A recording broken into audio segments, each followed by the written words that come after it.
विद्यार्थी मित्र हो, आपण भारतीय राज्यघटनेची एकंदरीत पार्श्वभूमी मागच्या तासिकेमध्ये बघितलेली आहे। आज आपण भारतीय राज्यघटना या प्रकरणावर प्रकाश टाकणार आहोत। सर्वप्रथम राज्यघटना म्हणजे काय हा विषय आपल्या समोर येतो की जसे एखाद्या खेळाचे किंवा संस्थेचे कामकाज करण्यासाठी काही नियमावली त्या ठिकाणी तयार झालेली असते, तशा स्वरूपाची नियमावली राज्यघटना म्हणजे देशाचा राज्यकारभार करण्यासाठी तयार केली असते। राज्याचा राजकीय कारभार कशा स्वरूपाचा चालला पाहिजे, त्यामध्ये कोणकोणत्या घटकांचा समावेश होतो, या सर्व दृष्टीसाठी काही नियम त्या ठिकाणी, कायदे कानून त्या ठिकाणी करावे लागत असतात। म्हणूनच या राज्याच्या राजकीय भूमिका किंवा कार्य करण्याची जी काही प्रक्रिया आहे त्यांचं एक लिखित संहिता नियमावली त्या ठिकाणी तयार असते, त्याला राज्यघटना असं म्हणतात। आज जगामध्ये स्वतंत्र झालेले अनेक राष्ट्र आहेत। या सर्व राष्ट्रांमध्ये राज्यघटना अनिवार्य आहे। राज्यघटनेशिवाय प्रत्येक देशाचा राज्यकारभार करणे आज कठीण आहे। म्हणूनच भारताने देखील भारत स्वतंत्र झाल्यानंतर 26 जानेवारी 1949 ला राज्यघटना त्या ठिकाणी स्वीकारली आणि स्वीकारलेली राज्यघटना 26 जानेवारी 1950 ला लागू झालेली आपल्याला त्या ठिकाणी दिसून येते। 26 जानेवारी पासून देशाचा संपूर्ण राज्यकारभार हा भारताच्या राज्यघटनेनुसार त्या ठिकाणी चालू असलेला आपल्याला दिसून येतो। मग या मूळ राज्यघटनेमध्ये 395 कलमे, 8 परिशिष्टे आणि अशा स्वरूपामध्ये मूळ राज्यघटनेच्या 22 प्रकरणामध्ये त्या ठिकाणी विभागली होती। एकंदरीत भारताची सर्वांगीण आपण बघितलं मागच्या तासिकेमध्ये की भारताचा जो समृद्ध जो वारसा चालत आलेला आहे, तो वारसा भारताची तत्कालीन सामाजिक परिस्थिती आणि आंतरराष्ट्रीय जगामध्ये ज्या ज्या काही देशामध्ये ज्या ज्या काही राज्यघटना किंवा लिखित कायदे नियम आहे, ते कायदे भारताच्या राज्यघटनेमध्ये आणण्याचं काम डॉक्टर बाबासाहेब आंबेडकर आणि तत्कालीन राज्यघटनाकारांनी केलेली आपल्याला दिसून येते। यामुळेच भारतीय राज्यघटना हा एक महत्त्वाचा कायदा त्या ठिकाणी आपल्याला दिसून येते। भारतीय राज्यघटना प्रकरणाची रचना आपण बघत असताना सर्वप्रथम आपल्याला भारतीय राज्यघटनेची कोणकोणती उद्दिष्टे आहेत हे बघणे अत्यंत क्रमप्राप्त ठरते। तर राज्यघटना म्हणलं की लिखित स्वरूपाचा नियम त्या ठिकाणी आहेत। मग देशाचा एकंदरीत राज्यकारभार कशा स्वरूपाचा आहे, तो कशा स्वरूपाचा केला जावा या दृष्टिकोनातून काही उद्दिष्ट, ध्येय, धोरणं त्या ठिकाणी ठरवलेली आपल्याला दिसून येतात। एकंदरीत देशामध्ये असलेली जनता ही सर्वांगीण विकास जनतेचा झाला पाहिजे। भारतीय राज्यघटनाकारांनी राज्यघटना तयार करत असतानाच भारतीय राज्यघटना ही भारताच्या नागरिकांना म्हणजे आम्ही आमच्यापर्यंत संप्रेरित करत आहोत, म्हणजे आम्ही भारताची राज्यघटना तयार केली आहे। आणि यामुळेच मग देशातल्या प्रत्येक व्यक्तीला आपल्या व्यक्तिमत्वाचा विकास करण्यासाठी ज्या ज्या काही गोष्टी करणं गरजेचे आहे त्या संपूर्ण राज्याने केल्या गेल्या पाहिजे, अशा स्वरूपाचे उद्दिष्ट त्यामध्ये घातलेले आपल्याला त्या ठिकाणी दिसून येतात। व्यक्ती विकास, समाज विकास, राष्ट्र विकास आणि स्वतःच्या राष्ट्राच्या प्रगतीबरोबर देखील जगामध्ये शांतता, सुव्यवस्था नांदावी, जेणेकरून जग देखील जीवन जगण्यायोग्य व्हावं। संपूर्ण जग हे सुजलाम सुफलाम, जगातल्या ज्या काही समस्या आहेत त्या संपूर्ण समस्याचं निराकरण झालं पाहिजे। म्हणजे जगामध्ये जे उदात्त आणि जे चांगलं आहे त्या दृष्टीचं आपण आचरण केलं पाहिजे, जगामध्ये देखील त्या गोष्टी पाळल्या गेल्या पाहिजेत, ही भूमिका त्या उद्दिष्टामध्ये घातलेली आपल्याला दिसून येते। जसे प्रत्येक संस्थेचे काही उद्दिष्ट असतात। एखादी शिक्षण संस्था असेल तर त्या शिक्षण संस्थेचं उद्दिष्ट म्हणजे विद्यार्थ्यांना चांगलं दर्जेदार शिक्षण प्रोव्हाइड करणं। तशा स्वरूपामध्ये मग शिक्षण संस्था काय करत असते की चांगल्या कामकाजासाठी त्या ठिकाणी भूमिका पार पाडत असते। त्यांचं एक लिखित संहिता आपल्याला दिसून येतो। तशा स्वरूपाचा भारताचा राज्यकारभाराचे काही उद्दिष्ट त्या ठिकाणी ठरवलेले आपल्याला दिसून येते की राज्यघटनेच्या प्रकरणाची रचना करत असताना सर्वप्रथम आपल्याची उद्दिष्टे त्या ठिकाणी बघावी लागेल. त्यानंतर समोर येतो प्रस्तावना. प्रस्ताव म्हटल्यानंतर कोणत्याही विषयाची मांडणी करत असताना त्या ठिकाणी प्रस्तावना असणं अत्यंत गरजेचे आहे. तर प्रस्तावनेशिवाय कोणताही विषय त्या ठिकाणी मांडता येत नाही. तशा स्वरूपाची राज्यघटना तयार करत असताना एकंदरीत देशाची एक प्रस्तावना त्या राज्यघटनेमध्ये घातलेली आपल्याला दिसून येते. मूळ जी राज्यघटना आहे तिचं सविस्तरपणे नंतरच्या प्रकरणामध्ये विश्लेषण झालेलं दिसून येतं. त्या राज्यघटनेचं जवळपास 22 प्रकरणामध्ये लिखाण झालेलं आहे.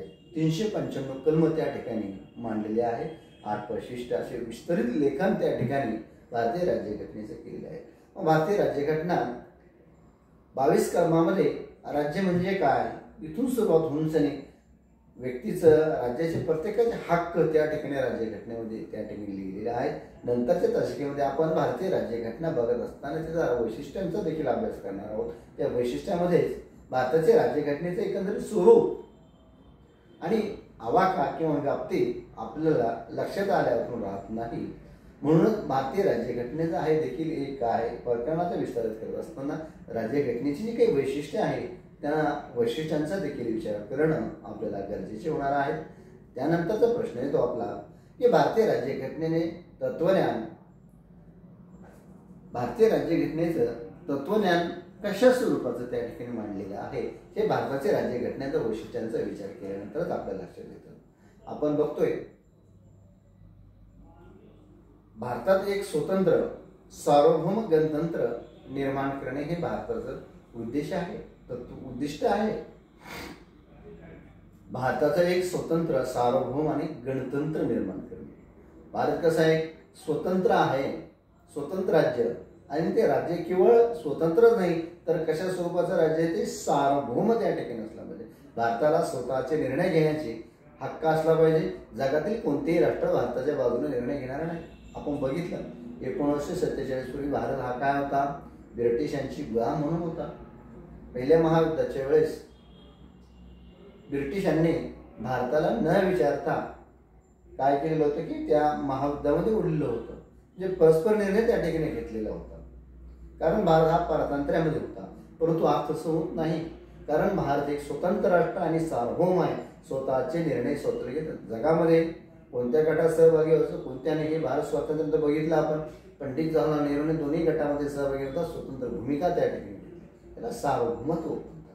स्वतःचे निर्णय स्वतः घेणे अशा स्वरूपामध्ये भारताचं मत एक स्वतंत्र सार्वभौम गणतंत्र निर्माण करण्याची भूमिका त्या ठिकाणी तत्वज्ञानामध्ये मांडलेली आपण दिसून येते. गणतंत्र म्हणजे काय? गण म्हणजे राज्य. त्या राज्यातील जनतेला सर्व अधिकार आहेत. गण म्हणजे नामधारी राज्याचा प्रमुख असतो, एक वास्तविक प्रमुख असतो. अशा स्वरूपाचे गणतंत्र निर्माण करण्याचं देखील त्या ठिकाणी उद्दिष्टामध्ये आपल्याला बघावं लागेल. त्यानंतर येतं भारताचं संघराज्य निर्माण करणे. विद्यार्थी मित्र हो, भारत हा जम्मू काश्मीर पासून तर कन्याकुमारी पर्यंत, महाराष्ट्रापासून तर पश्चिम बंगालपर्यंत जर विचार केला तर प्रत्येक भूगोल वेगळा, प्रत्येक राज्याचा भूगोल वेगळा आहे. त्या राज्याची संस्कृती वेगळी आहे.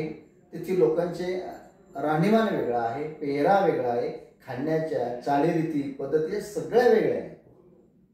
काश्मीरच्या वेगळ्या दिसून येतात, उत्तर प्रदेशच्या आहे, पंजाबच्या देखील संस्कृती जर बघितली आपण, पेहराव बघितला तर वेगळ्या स्वरूपाचा आहे. भौगोलिक रचना देखील वेगळ्या स्वरूपाची आहे. म्हणजे अनेक विविधता असलेला हा देश आहे. मग या देशामध्ये संपूर्ण जनतेवर जर एक वाक्यात त्या ठिकाणी टिकवून ठेवायचं असेल तर त्या ठिकाणी संघराज्य निर्माण करणं गरजेचं आहे. संघराज्य म्हणजे काय? संघराज्य म्हणजे अनेक घटक राज्य निर्माण होणे आणि हे घटक राज्य काय करत असतात की स्वतःचं एक राज्य त्या ठिकाणी तयार करतात आणि केंद्र सरकारला आपले अधिकार त्या ठिकाणी बाहेर करतात. संघराज्य निर्माण होण्याच्या 2 पद्धती आहेत. एक केंद्रस्थानी पद्धत, एक केंद्राकर्षी पद्धत. केंद्रस्थानी पद्धत अशी आहे की केंद्र एक आहे आणि केंद्र इतर राज्यांना अधिकार देतं. दुसरी पद्धत आहे केंद्राकर्षी, म्हणजे केंद्राकडे आकृष्ट होणारे. सर्व राज्यांनी केंद्राला आपले निर्णय घेण्याचे अधिकार त्या ठिकाणी दिलेले असतात.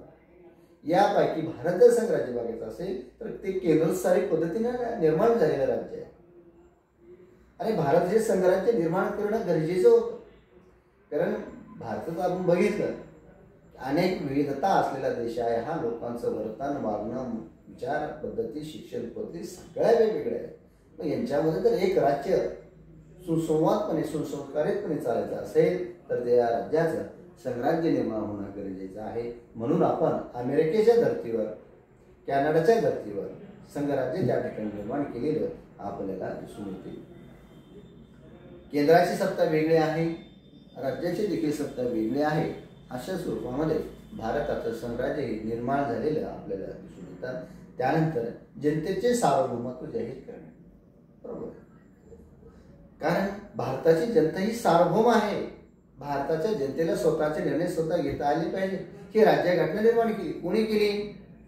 ही जरी राज्यघटनाकारांनी केली असली, डॉक्टर बाबासाहेब आंबेडकरची मसुदा समिती अध्यक्ष होते, त्यांनी केली असली. परंतु राज्यघटना करत असताना भारताने असं सांगितलेलं आहे राज्यघटनेमध्ये की आम्ही भारतीय लोक ही सार्वभौम समाजवादी जे काही राज्यघटना आहे ते आमच्याकडे स्वीकारता आम्ही करत आहोत. म्हणजे याची मूळ उद्गाता कोण मांडलेली आहे ती म्हणजे भारतीय जनता होय. म्हणून मग या ठिकाणी जनतेचे सार्वभौमत्व जर बाधित करायचं असेल तर स्वातंत्र्य, न्याय, बंधुता ही जी काही मानवी मूल्य आहेत, लोकशाही मूल्य आहेत, ही रुजवणं अत्यंत गरजेचं आपल्याला त्या ठिकाणी दिसून येतं. म्हणूनच मूलभूत हक्कांची निर्मिती त्या ठिकाणी देखील केलेली आपल्याला दिसून येते. भारतीय राज्यघटनेचा जर विचार केला कलम नंबर 12 पासून तर 35 पर्यंत राज्यघटनेच्या मूलभूत हक्काचं सविस्तर असं वर्णन त्या ठिकाणी केलेलं आहे. हे वर्णन करत असताना स्वातंत्र्याचा अधिकार, समतेचा अधिकार, शोषणाविरुद्ध बंड करण्याचा अधिकार आणि सगळ्यात शेवटी हे जे काही 5 मूलभूत अधिकार दिले त्यांचं संरक्षण करावं म्हणून घटनात्मक उपाययोजनेचे देखील अधिकार भारतीय राज्यघटनेमध्ये सविस्तरपणे वर्णन त्या ठिकाणी केलं गेलेले आपल्याला दिसून येते. म्हणजे मग अशाच रूपामध्ये मूलभूत हक्कांची निर्मिती भारतीय राज्यघटनेमध्ये केली. किंवा मूलभूत हक्क करून थांबले नाही तर त्याबरोबरच कर्तव्य देखील त्या ठिकाणी मांडले. हक्क आणि कर्तव्य हे एकाच नाण्याच्या 2 बाजू त्या ठिकाणी आपल्याला दिसून येतात. ते हक्क आले म्हणजे काही कर्तव्य आपल्याला पार पाडावी लागत असतात. कारण हक्क गाजवत असताना अनियंत्रितपणा त्या ठिकाणी आपल्याला दिसून येत नाही. कारण इतरांच्या स्वातंत्र्याचा आदर करूनच आपल्या स्वातंत्र्याचा उपभोग त्या ठिकाणी घ्यावा लागत असतो. अशा स्वरूपाचं वर्णन देखील काय भारताच्या उद्देशपत्रिकेमध्ये आणि भारतीय राज्यघटनेचं एकत्रित सार आहे, तत्वज्ञान आहे, त्यामध्ये आपल्याला दिसून येते. आणि स्वातंत्र्य, समता, न्याय याची हमी भारतीय जनतेला राज्यघटनेने दिली आहे. म्हणून भारतात जर आपण बघितलो अनेक विविधता असलेले देश आहे.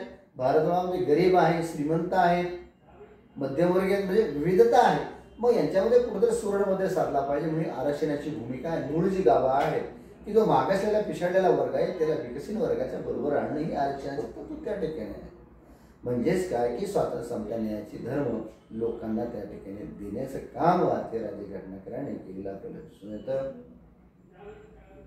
भारतीय संस्थाने विविध प्रांतांना देखील काय केलंय भारतीय राज्यघटनेमध्ये सदस्यत्व दिले. कारण जेव्हा भारताची राज्यघटना तयार करण्यात येत होती तेव्हा भारतामध्ये अनेक घटक राज्य, अनेक स्वायत्त राज्य होती. भारत स्वतंत्र झाल्यानंतरही अनेक संस्थानं ही काय होती भारतामध्ये अस्तित्वात होती. या संस्थांना देखील अधिकार त्या ठिकाणी दिलेले आहेत, प्रांतांना देखील त्या ठिकाणी दिलेले आहेत. भले हे संस्थांनंतर खालसा करण्यात आले परंतु तत्कालीन त्यांना स्वतःचा अधिकार, स्वतः निर्णय घेण्याचा अधिकार देखील त्या ठिकाणी ठेवलेला आपल्याला दिसून येते. म्हणजे विविध प्रांत होते भारतात. जवळपास त्या काळामध्ये देखील 18 प्रांत असलेले आपल्याला दिसून येते. या सर्व प्रांतांना देखील स्वातंत्र्य त्या ठिकाणी आपल्याला दिले गेलेले दिसून येतं. आणि अल्पसंख्याक व मागासवर्गीयांना देखील खास सवलती याच कारणासाठी दिल्या. आपण बघितलं स्वातंत्र्य, न्याय, समता जर आपल्याला प्रस्तावित करायची असेल तर अल्पसंख्याक व मागासवर्गीयांना अतिरिक्त सवलती ज्या सदन वर्ग आहे त्यांच्यापेक्षा देणं गरजेचं आपल्याला दिसून येतं. म्हणून आज भारतामध्ये अनेक अल्पसंख्याक आयोग, मागासवर्गीय आयोग, आरक्षणाच्या तरतुदी देखील केल्या गेलेल्या आपल्याला दिसून येतात. यांच्यासाठी खास सवलती शासन प्रत्येक घटक राज्य सरकार वेळोवेळी या वर्गांना सवलती जाहीर करत असताना आपल्याला दिसून येते. आणि भारतीय राज्यघटनेचे तत्वज्ञान बघत असताना पुन्हा एक आपल्या गोष्ट लक्षात येते की भारताची एकत्मता अखंड राहणं हे देखील तत्वज्ञान आहे. भारत हा बहुविध देश आहे. जाती वेगळ्या आहेत, धर्म वेगळे आहेत, प्रांत वेगळे आहेत आणि अनेक संघर्ष जाती धर्मासाठी या राज्यामध्ये होत असतात. परंतु एकंदरीत सर्वांगीण दृष्टीने जर विचार केला तर भारताचा अखंडत्व कायम त्या ठिकाणी टिकलं पाहिजे, हीच त्या ठिकाणी भूमिका त्या ठिकाणी आहे. म्हणून राष्ट्रीय एकमताच्या दृष्टिकोनातून जे जे काही करणं शक्य आहे ते सर्व प्रक्रिया केंद्र सरकार राज्य सरकार त्या ठिकाणी करत असताना आपल्याला दिसून येते. आणि एवढंच नव्हे, आपलं अखंडत्व टिकलं पाहिजे, आपला जनतेचा विकास झाला पाहिजे, राष्ट्राचा देखील विकास झाला पाहिजे आणि याबरोबरच जागतिक शांतता व मानवी कल्याणाला योगदान करून जगात मानाचे स्थान देशाला प्राप्त करून देणं हे देखील त्या उद्दिष्टामध्ये आहे. एक तत्वज्ञानामध्ये आहे की जनतेचा विकास झाला पाहिजे, राष्ट्राचा विकास झाला पाहिजे आणि जागतिक क्षेत्रामध्ये शांतता प्रस्थापित करण्याला जगामध्ये विकासाला हातभार लावला पाहिजे. याचा पुढाकार देखील घेण्याची भूमिका भारताने केली पाहिजे. एक मानाचं स्थान आंतरराष्ट्रीय राजकारणामध्ये भारताला मिळवून देणं हे देखील भारतीय राज्यघटनेचं तत्वज्ञान आहे. आज आपल्या समोरच बांगलादेश काल बघितला, तेथील केंद्र सरकारची सत्ता खालसा झाली आणि तेथील सरकार ही लष्कराच्या ताब्यामध्ये गेले. अनेक संघर्ष त्या ठिकाणी चालले, अनेक जाळपोळ त्या ठिकाणी चालले. आज भारताला हा जो उभा आहे खऱ्या अर्थाने हे संपूर्ण श्रेय भारतीय राज्यघटनाकारांना जातं. कारण भारताची राज्यघटना हा जगातला सर्वश्रेष्ठ कायदा आहे. भारताच्या दृष्टिकोनातून म्हणा की जागतिक दृष्टिकोनातून. तसं जर नसतं तर आज आजूबाजूचे जे काही लोकशाही मोडकळीस आलेल्या आहेत भारताच्या शेजारच्या, तशी अवस्था आपली झाली. परंतु आज आपली लोकशाही अप्रगल्भतेकडून प्रगल्भतेकडे वाटचाल करत आहे. देशाचा विकास होत आहे. आज संपूर्ण जग भारताकडे एक आशेने बघत आहे की शांततेने चाललेला देश जगालाही मदत करतो. एक प्रकारचं मानाचं स्थान आज भारताला आंतरराष्ट्रीय राजकारणामध्ये मिळवून देण्याची भूमिका भारतीय राज्यघटनाकारांनी त्यावेळेस केली आहे आणि त्या दृष्टीने मार्गक्रमण भारताचं चालू आहे. याच कारणामुळे राज्यघटनेच्या ध्येय धोरण विषयकावरील तत्वज्ञानामध्ये दिसून येते. तसे तत्वज्ञान भारतीय राज्यघटनेच्या उद्देश पत्रिकेचा एक सारनामा देखील त्या ठिकाणी आपल्याला दिसून येतो. अशा स्वरूपामध्ये भारताच्या राज्यघटनाकारांनी एकंदरीत जे काही भूमिका किंवा तास आपल्याला बघायचे आहेत, एकंदरीत स्ट्रक्चर पहिल्या प्रकरणामध्ये जवळपास 15 ते 20 तासिकेमध्ये आपल्याला भारतीय राज्यघटनेचं अवलोकन त्या ठिकाणी करणं गरजेचे आहे. अशा स्वरूपाचे प्रथम सत्राला आपल्याला जवळपास 3 ते 4 युनिटवर प्रकाश टाकायचा आहे. उद्यापासून आपण भारतीय राज्यघटनेच्या अभ्यासिकेला सुरुवात करणार आहोत. भारतीय राज्यघटनेची पार्श्वभूमी मागच्या प्रकरणामध्ये बघितली. भारतीय राज्यघटना जर आपल्याला बघायची असेल तर त्या राज्यघटनांच्या कलमांचा, त्याचबरोबर ही निर्माण कशा स्वरूपामध्ये झाली यांचा देखील सखोल अभ्यास करावा लागेल. तत्पूर्वी आज आपण या ठिकाणी थांबूया. सर्वांची मनपूर्वक आभार व धन्यवाद.